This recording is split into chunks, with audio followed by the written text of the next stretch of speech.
Antes exposto, julgo procedente a pretensão punitiva deduzida na denúncia para condenar o réu Aécio Lúcio Costa Pereira, já qualificado nos autos, nas seguintes penas: artigo 359-L, abolição violenta do Estado Democrático de Direito; artigo 359-M, golpe de Estado; artigo 163, parágrafo único, inciso 1, 2, 3 e 4, dano qualificado; artigo 288, parágrafo único, associação criminosa armada, todos do Código Penal; e artigo 62, inciso 1, da Lei 9.605, na forma do artigo 29 caput e 69 caput, ambos igualmente do Código Penal. Dosimetria. Nesse momento, passo a dosar as penas quanto aos delitos imputados, seguindo o sistema trifásico previsto no artigo 59 do Código Penal. Farei uma análise por grupo de delitos e, na sequência, analisarei a pena a ser aplicável em relação a cada um dos crimes praticados pelo réu, enfatizando que apenas nesse aspecto meu voto diverge parcialmente do eminente ministro relator Alexandre de Moraes.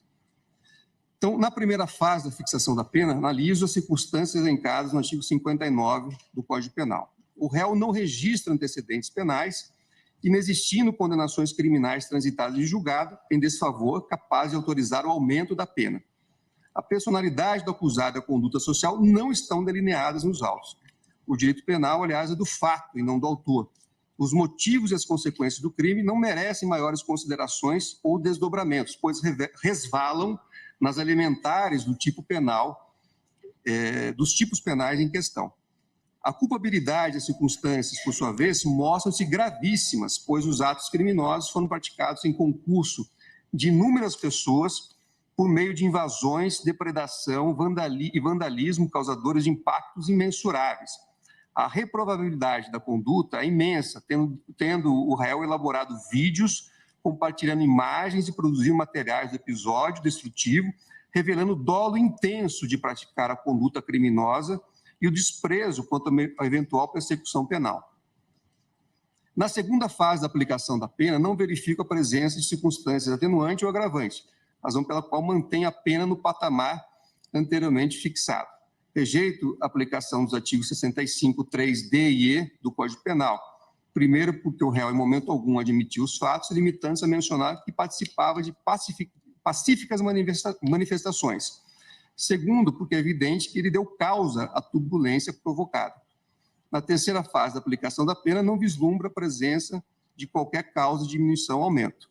Diante disso, fixo as seguintes penas: 5 anos de reclusão para o delito de abolição violenta do Estado Democrático, do Estado de Direito, artigo 359-L, 5 anos de reclusão para o delito de golpe de Estado, 359-M, em relação ao artigo 163, parágrafo único do Código Penal.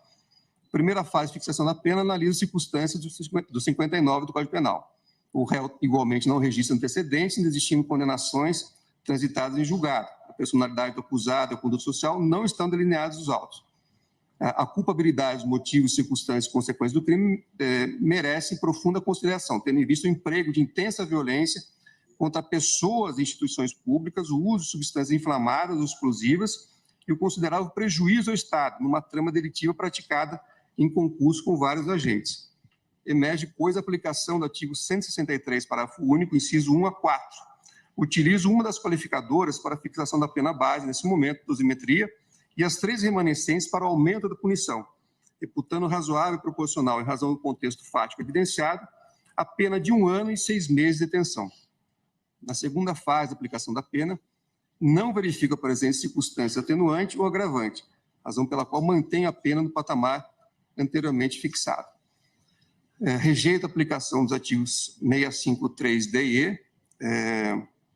Na terceira fase da aplicação da pena, não vislumbra a presença de qualquer causa de diminuição ou aumento, razão pela qual fixo a pena definitivamente em 1 ano e 6 meses de detenção para o delito do artigo 163, parágrafo único, inciso 1, 2, 3 e 4 do Código Penal. Quanto à pena pecuniária, condeno o réu ainda ao pagamento de 30 dias multas, devendo cada dia multa ser calculada à razão de 1/30 do salário mínimo vigente à época do fato, devidamente corrigido. Em relação ao artigo 62, inciso 1 da Lei 9.605, o réu Igualmente, não registra antecedentes, não existindo condenações transitárias em julgado, em seu desfavor, capaz de autorizar o aumento da pena. A personalidade do acusado ou conduta social não estão delineados os autos. A culpabilidade, os motivos, circunstâncias e consequências do crime merecem profunda consideração, tendo em vista o emprego de intensa violência e de inúmeras ferramentas para perpetrar extraordinários danos contra os bens da República naquela ocasião, uma trama delitiva praticada em concurso de vários agentes.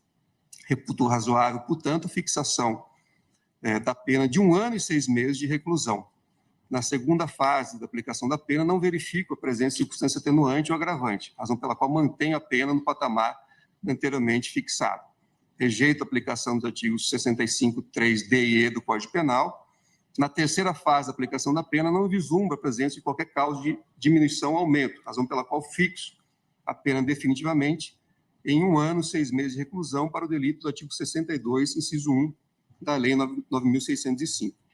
Quanto à pena pecuniária, condena o réu ainda ao pagamento de 15 dias multa, devendo cada dia multa ser calculado à razão de 1/30 do salário mínimo vigente na época do fato, devidamente corrigido.